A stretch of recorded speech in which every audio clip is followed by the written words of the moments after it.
Premier লিগে ফেরার লড়াইয়ে ধাক্কা খেল হামজা চৌধুরীর শেফিল্ড ইউনাইটেড। মিলওয়ালের কাছে 1-0 গোলে হেরেছে তারা। এই পরাজয়ে পয়েন্ট টেবিলের 2 থেকে তারা 3 নম্বরে নেমে ইংলিশ প্রিমিয়ার লিগের ফুটবলের দ্বিতীয় স্তর চ্যাম্পিয়নশিপের শীর্ষ অবস্থানে মঙ্গলবার বড় রদবদল দেখা গেছে। মিডলসব্রোর বিপক্ষে 1-0 গোলে জিতে ব্যবধানে 3 নম্বর থেকে শীর্ষে উঠেছে লিডস। অন্যদিকে ডার্বির সঙ্গে গোলশূন্য ড্রয়ের প্রথম থেকে 2-এ নেমে গেছে বার্লিং।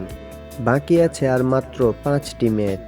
তাতে করে মৌসুমের শেষে ম্যাচগুলো বেশ জমে ওঠার অপেক্ষায়। জমে ওঠার কারণটাও বরং খুব ইন্টারেস্ট, কারণ এখান থেকে মাত্র 2টি দল প্রিমিয়ার লিগে সরাসরি উন্নীত হবে। অপর স্থানটি নির্ধারিত হবে তৃতীয় ও ষষ্ঠ স্থানে থাকা দলগুলোর প্লে অফ থেকে। মিওয়ালের জশ কুবার্নের প্রথমার্ধে গোলি প্রমোশন প্রত্যাশী দলটির জয়ের জন্য ছিল যথেষ্ট। তাদের বিপক্ষে শেফিল্ডের হামজা চৌধুরী তেমন প্রভাব ফেলতে পারেনি। ডিফেন্সিভ এই মিডফিল্ডারকে 65 মিনিটে মাঠ থেকে তুলে নেওয়া হয়েছিল। ফর্টমপ তার পারফরম্যান্সকে রেটিং দিয়েছে 6.5 এবং হারটা শেফিল্ডের জন্য ছিল দুর্বলজনক। দ্বিতীয় তৃতীয় অংশ বাদ রাখলেও জাল কাঁপাতে পারেনি তারা। এমনকি মিলওয়ালের 60টি শটের বিপরীতে 25টি শট নিয়েছে হামজা চৌধুরীর শেফিল্ড। তাতেও কিছু করতে পারেনি শেফিল্ড ইউনাইটেড। পরাজয়ের পর শেফিল্ড কোচ ক্রিস ওয়েঙ্গার বলেছেন, আমরা নিজেরাই নিজেদের পায়ে কুড়াল মেরেছি।